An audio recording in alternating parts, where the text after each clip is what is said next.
the forgotten plague that killed more people than WWI. In the autumn of 1918, a soldier at Camp Devens outside Boston wrote a letter to a colleague.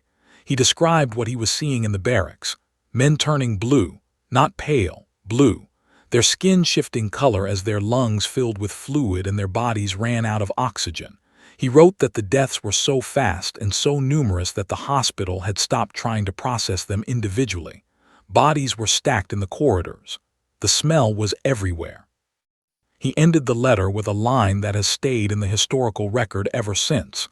"This is not a disease," he wrote. "It is death itself." He was describing influenza. Not the flu you get in January that keeps you in bed for 4 days. Something that killed a healthy adult in 24 hours. Something that targeted people aged 20 to 40, the precise opposite of every flu strain before or since. Something that spread across 6 continents in 3 waves across 24 months and killed between 50 and 100 million people at a time when the entire global population was 1.8 billion. And then, within a generation, almost everyone forgot it happened. The 1918 influenza pandemic is the largest infectious disease event in recorded human history.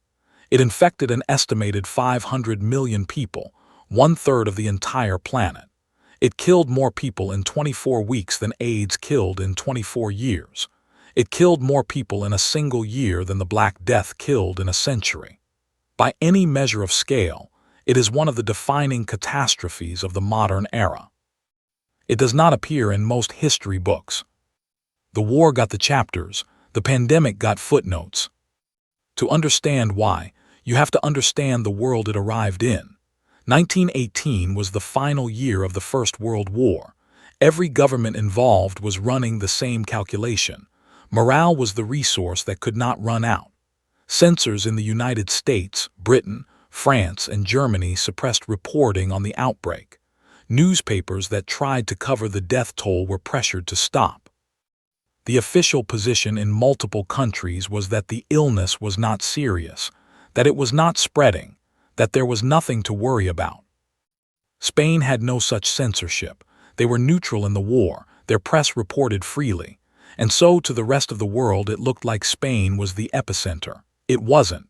The disease was already everywhere, but because Spain was the only country openly talking about it, the name stuck. The Spanish flu, a geographical libel that has lasted a century. The actual origin remains contested. Kansas is the most cited candidate, a military base called Camp Funston where the first documented cases appeared in March 1918. From there, troop movements carried it to the Western Front. From the Western Front, it went everywhere. The most lethal wave hit in September and October 1918. In Philadelphia, 759 people died in a single day. The city ran out of coffins. It ran out of gravediggers. Bodies were collected by horse-drawn carts, moving through the streets before dawn.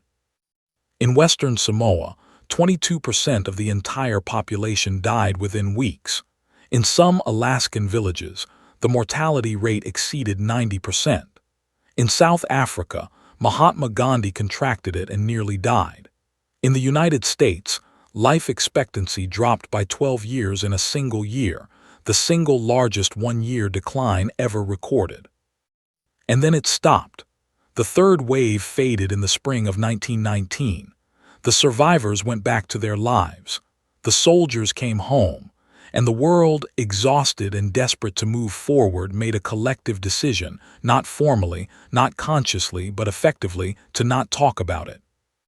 The historian Laura Spinney spent years trying to understand this erasure. Her conclusion was that the forgetting was not accidental, it was structural. The pandemic killed individuals, not institutions. It left no monuments because there was no enemy to commemorate a victory over. It left no clear narrative, no beginning, no villain, no turning point, no triumph. It was just death, arriving and departing like weather. And the human mind is very bad at processing death that has no story attached to it. The war, by contrast, had everything: heroes, battles, dates, maps, treaties. It could be turned into a narrative that nations could organize themselves around. The pandemic could not. So the war filled the history books and the pandemic slipped into the margins. There is something else. The survivors didn't talk about it either.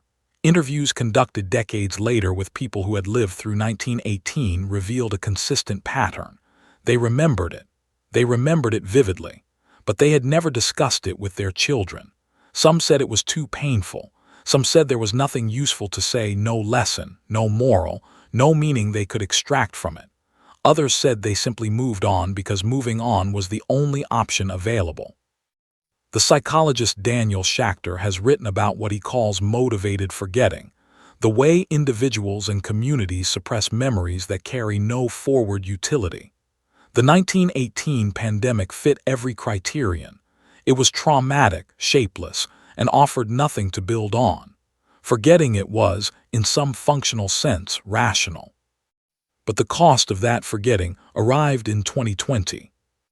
When COVID-19 began spreading in early 2020, the frameworks that public health officials reached for were largely the same ones that had failed in 1918. Delayed reporting, conflicted messaging, the tension between economic disruption and containment.